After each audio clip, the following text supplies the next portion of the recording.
Si Attorney Karen Lay Franco Garcia, Vice President for Public Relations ng Pag-ibig Fund.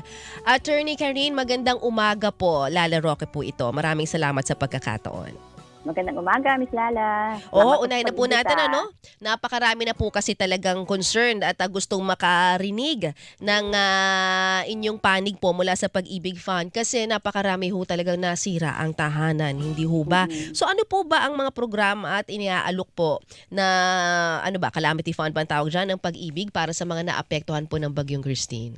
Tama po. So meron pong tinatawag na calamity loan, ang Pag-ibig Fund. Ito po ay para sa mga miyembro na ng Pag-ibig Fund na nakatira o nagtatrabaho sa mga lugar na declared under a state of calamity. Okay. Para po makapag-apply sa calamity loan, ay kailangan din active member kayo ng Pag-ibig Fund. Ibig sabihin, may at least isang hulog kayo in the past 6 months. Aha. At kailangan din, meron kayo sa kabuuan at least 24 months na nahulog sa Pag-ibig Fund. So, Okay. in other words, kailangan at least 2 years na kayong member ng Pag-ibig Fund. Paano kung bago lang, hindi ho po pwede?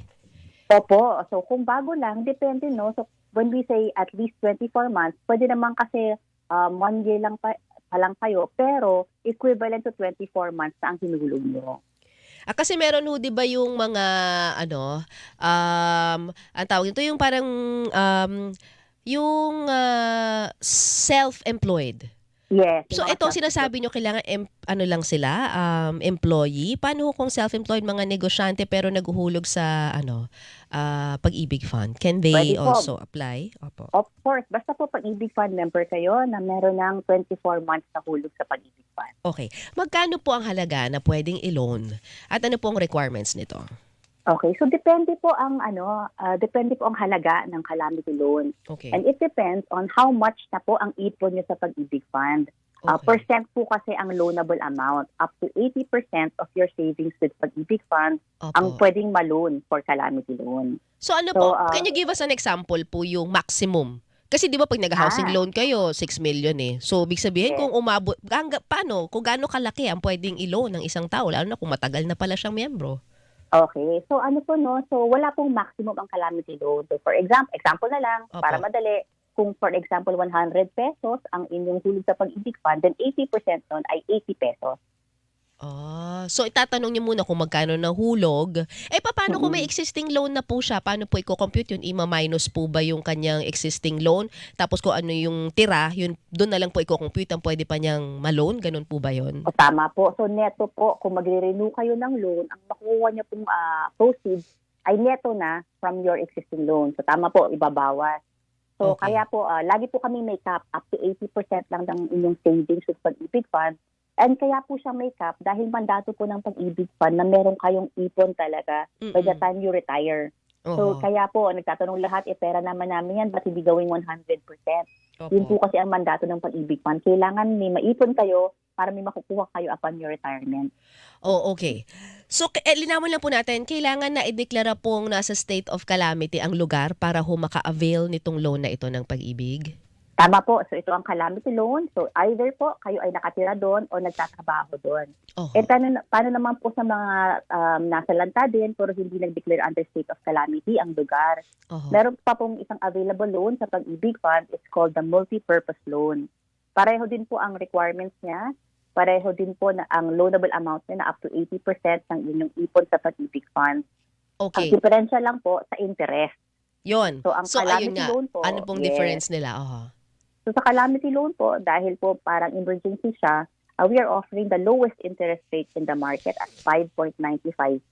Okay. Pag multi-purpose loan po siya, basta ko lang po, Ms. Lala, 5.95% sa isang taon po yan per annum. Mhm. Kailangan ko pong sabihin yan kasi nakikita ko po may mga online lending na yun din ang binibigay niya porsyento, mga 6%, pero nakalagay per month, Oo, kada buwan. grabe. Kumpitin mo yun times 12. Oh. Ang Oo. laki. So yung multi-purpose loan naman po, ang interest rate niya mas mataas at 10.5%. Payable in how many years po? It's payable up to 3 years.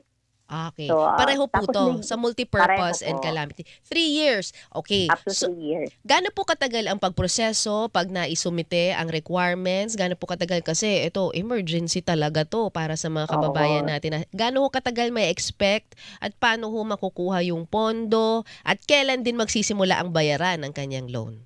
Okay, yung processing time po natin, ang sinasabi po namin, to expect it within 3 working days. Pero Okay. in actual practice po, kaya yan, in the morning kayo nag-apply, minsan po sa hapon, nasa inyo na po yung proceed. So, binibilisan po Ah, namin lalo na sa calamity loan. opo, opo. Ano po yung mga requirements para mag-apply? So, ito po, no, may dalawang paraan po kung paano mag-apply. Meron po tayong online, via virtual pag-ibig, at meron din pong over-the-counter. Aha. So, para po sa mga lugar na talaga nasalanta ng bagyo, nag-open po kami ng service desk. Pag hindi naman kayang ibuksan yung branch pa. Minsan po, desk po siya literally. Isang lamesa lang po dyan, pero tumatanggap po kami Meron. ng Okay. applications. Opo. Follow ito up po ko yung lang po kailangan. muna dyan, attorney. Follow up ko na Yes. dyan. Lalo na sa mga nasalanta ating kababayan sa Bicol. Saan po yung Yes. desk nyo kung hahanapin nila? Saan ho sila magtutungo? Okay, meron po kami sa Legazpi. Okay. Alam nyo saan Legazpi eksakto branch para po. baka nakikinig sa atin? Ay, yung office nyo talaga sa Legazpi bukas na po? O may Opo. makeshift office kayo? Okay. Yes. So, bukas na in po ang Legazpi Pag-ibig po, office sa Legazpi. Okay. It's along, sabihin ko na po yung address, it's Opo, along opo. Tahaw Road. Ulitin po natin. Along Tahaw Road po. Yun, Dahaw Road. Okay. Saan pa po? Yun po, so we have a services also in Sorsogon. Mhm. I-check ko lang po kung bukas na. Meron din po kaming housing hub, but pwede po mag-accept in Naga. Oh, yan. So, pwede ho silang magtungo dyan. Pero Monday to Friday lang ho ba? Opo, ngayon po, Monday to Friday.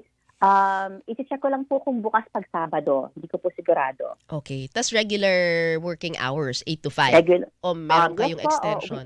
we open as early as 7. Okay. Basta po, andun kayo before 5 o'clock. We entertain po all clients.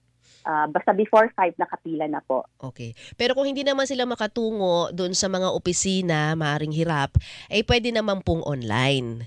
Tama po. So, Ang online pag- po, ganun din kabilis. Sa umaga ako nag-fill up at nag-submit ng requirements. Maaring sa hapon, pwede na yon, ma-expect Okay, na. yes po. Maaari po. Pero yung yung average namin is around 3 working days. Baka po Okay. mag-expect masyado. But it can be in as fast as half a day, no? Opo. Oh. So, online po, ito po yung kailangan. Application form po. Calamity loan application form. Isa-scan nyo lang po or picturean tapos i-upload. Kailangan din po ng ID. Ang proof of income can be your latest payslip. Kung hawak nyo yung tax return nyo, certificate of employment. Kung nawala po yung ID o nawala po yung payslip, certification lang po from your barangay. So kailangan po may affidavit po yung tanong nyo. So Ayun. kailangan po ng certification from the barangay.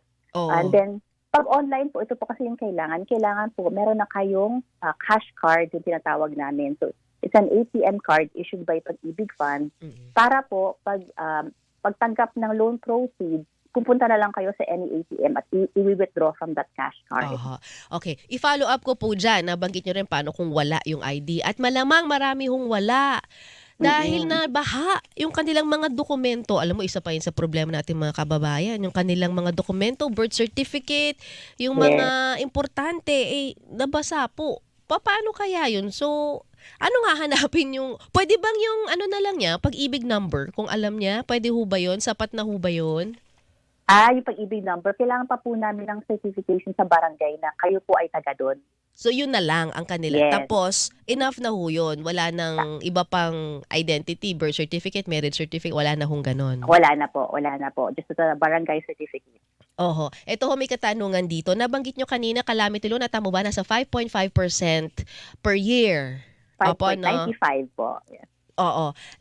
Ano ba ho, hindi daw ho ba pwedeng i-waive na lang lalo't nasalanta? Talagang zero ang karamihan dahil talagang bagsak at nawala ho ang kanilang mga ari-arian. Oo, so gusto ko rin po sabihin na yung 5.95%, yan na po yung pinakamababa sa merkado. Kung kaya pang babaan, it's something that we have to raise with our board po. So, it's a Okay. policy po. Pwede pa po yung pag-usapan, pero hindi ko po ma-assure na agad-agad namin malalabas ang desisyon dyan. Opo, okay. We understand. Pero ilang buwan pagka-file po nitong loan, kailan ho sila magsa-start magbayad? Ang calamity loan po, may built-in po yan na grace period. Okay. So 3 months po ang grace period for calamity loan. Ibig sabihin, Sorry, Attorney Karen. Ako, naputol si Attorney. Attorney, tatawagan po natin na ulit si Attorney Karen. Ayan na, okay na. Attorney, sorry naputol po kayo. Ayan Pakiulit lamang po yung sinasabi nyo. okay, ang calamity loan po, may built-in na grace period na 3 months. Okay. Ibig sabihin, from the time na nag-apply kayo at nakuha nyo ang loan proceeds, magsisimula kayo magbayad sa pang-apat na buwan on the 4th month. Ang multipurpose loan naman po, may built-in grace period na 2 months. Ibig sabihin, magbabayad kayo on the 3rd month na. Okay. Ibig sabihin ho ba, kung ikay nag-apply ng calamity loan, automatic approve ka? Wala hong hindi maa-approve? Basta Ay, nagsumite hindi nung po. tama, taga dun siya talaga, naapektuhan siya nung bagyo at miyembro siya. So, for sure, approve, wala hong hindi nadidisapprove, wala hong nadidisapprove. Okay, basta tama po una yung dokumento ng mga sinabit. Minsan po kasi may mga na-disapprove, may mga na-disapprove dahil po minsan po wala lang pirma, nakalimutan po pirma. Okay. So, kailangan po please check that all your documents are complete. Pangalawa po, may mga na-disapprove ba? Oo po, minsan kasi wala pa silang 24 months na na savings and pag-ibig fund. Okay. Meron din lang po, dahilan. opo, yes. Hindi ho ba pwedeng, bawa yung iba, ay kulang na lang ako ng 2 buwan. Pwede bang ilamsam ko na, bayaran ko na yung 2 months remaining para good for 24 months na rin ako? Pwede ho ba yun? Ayun, so hindi pa po namin yan inaalaw ngayon. Tingnan po natin kung paano natin ma-address yung mga pangangailangan ng mga tao na hindi pa nakakabuong 24 months. Ito may nagtatanong po, si 9175 ang huling numero ng kanyang cellphone eh. Sabi niya, pakitanong po, may salary loan na po siya, pwede bang mag-calamity loan? Ibig sabihin naka-multipurpose loan kayo. Opo, pwede po kayong mag-calamity loan basta po updated kayo sa inyong existing na multipurpose loan. Okay. Pero linawin lang po natin na kailangan po na deklara, no? Kasi dito sa Metro Manila, merong ibang niliparan ng bubong. So, hindi po siya yes. pasok. Tama po, yes. Oho, So, kasi pwede po siya kailangan na mag-multipurpose loan. O doon siya papasok. Pero pag kailangan po ba niya pang i-declare? Kasi hindi naman sila state of calamity pero naapektuhan yung tahanan. Kailangan pang i-declare sa inyo yon? Hindi po. Yung multipurpose loan po, as the name said, it can be for any purpose. Okay. Hindi na po namin binubusisi kung ano yung paggagamitan ng multipurpose loan. Yes. Oho. Paano po kung medyo delinquent, hindi ho nakabayad ng ilang buwan na, tapos nasa lanta siya ng bagyo ngayon at gusto niyang mag-apply ng calamity loan? Paano po yun? Mapapayagan pa ba siya? Yun po madi-disapprove po yun dahil hindi po updated yung kanyang past loan. So pag nagpapautang po kami, pag-ibig fund po naman ay pera ng manggagawang Pilipino, kailangan po alam namin na good payer din kayo. Oho. Okay. Ito may nag-text po sa atin, no, sa ating FB page, si RJ. Yung tinatanong niya availability daw ng calamity loan kasi daw sa may SSS po kasi hindi pa available. Okay po. Ano po yun? Okay, ang pag-ibig fund po ay ang calamity loan po namin ay nagiging available as soon as nag-declare yung lugar na under state of calamity. And then bukas po siya until 90 days from the declaration of the state of calamity. Ibig sabihin po, may 3 buwan kayo to file your application for calamity loan. Okay, so kung bawa abala pa sila ngayon, syempre malamang di pa sila talaga makapag-isip ng todo ngayon. Importante, ligtas muna ang pamilya, lalo na yung mga nasa evacuation center. Baka pag medyo nakasettle down na, tsaka pa lang nila maiisip yung lawak maaari, no? Ng sira ng kanilang mga tahanan. So 3 months, ngayon ay October, November, hanggang January. Pwede pa nilang i-apply to. Tama po. Ang sabihin ko din po, Ms. Lala, sa ating mga housing loan borrowers, paabang na lang po ng announcement namin ng housing loan moratorium.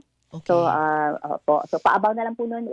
Shortly po we will announce po kung ano po yung mechanic at guideline. Yun nga sana susunod ko itatanong kasi karaniwan talaga pag merong ganyang bagyo na grabe, hindi ho ba? May moratorium. So pero pinag-uusapan na po. Yes. But this is for all members hindi lang dun sa mga maaring nasa state of calamity. Okay. Yun po yung kailangan namin tingnan kung Okay. ano yung coverage ng housing loan moratorium.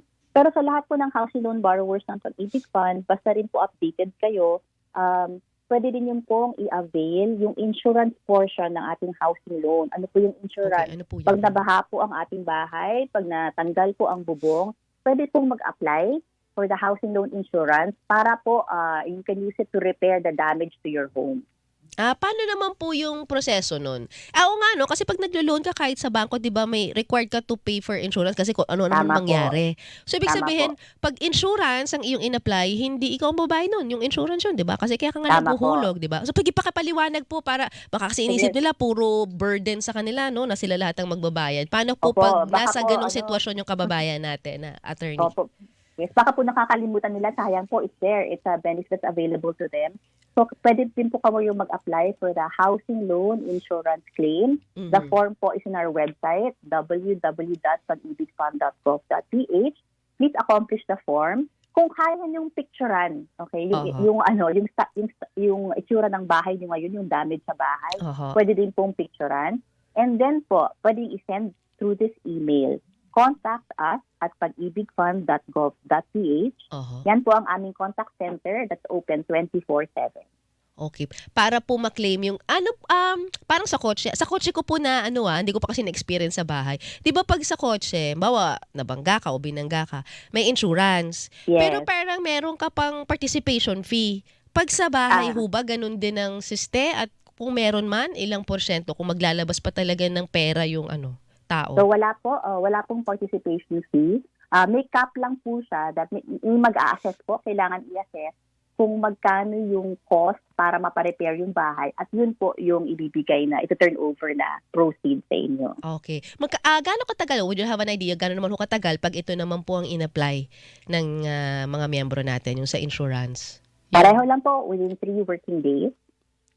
At mailalabas na ano naman 'to 'no, bank transfer lang, hindi naman na cheque 'no, para ho yung makuha yung pera? Minsan po cheque, kasi po alam natin ano din siya pang emergency siya. Pwede din po via cash cards. Importante po na meron kayong Pag-ibig Fund cash card. Ayun.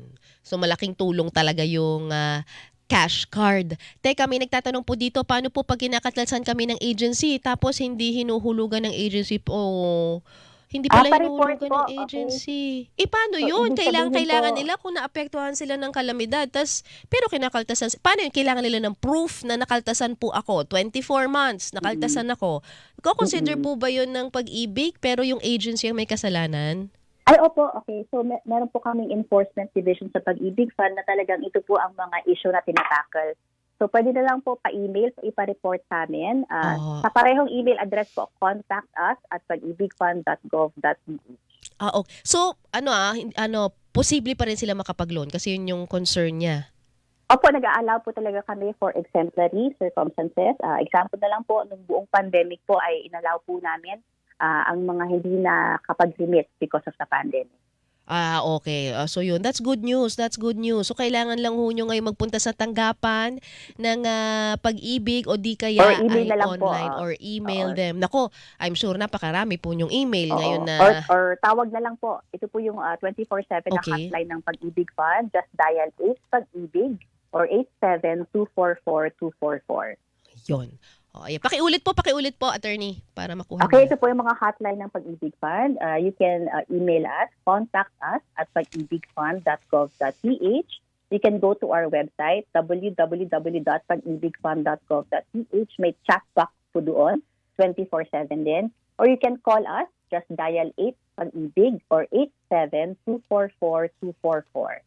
Yun. So I'm sure napaka-busy po ng pag-ibig lalo na sa mga susunod na araw. Pero ang inyo naman po talagang commitment ay mabilis na pagproseso para mabilis din Yes po ang po. pagbangon ng ating mga kababayan. So antayin po namin huwag niyo kaming kalimutang abisuhan lalo na dun sa moratorium na marami rin talagang nag-aantay at Maasahan nagtatanong po. sa atin. Kasi pagmimitingan niyo rin pa kung gaano ka tagal ito. But thank you para at least alam po ng ating mga kababayan yung posibilidad na yon at yung detalye nun ay amin pong ipa-follow up din sa inyo. Attorney, baka meron pa ho kayong mga anunsyo? Go ahead po, Attorney Karen. Ayun lang po yung contact center namin. Baka po may marami pang tanong. Pwede din po, alam ko po, reliant tayo sa Facebook. Bukasin po ang aming Facebook page. Pahanap na lang po HGNS Official. Yon. Alright. Thank you. Ingat po kayo. Ingat, Attorney Karen. Thank you. Si Attorney Karen Lay. Hilingan, walang pinoprotektahan.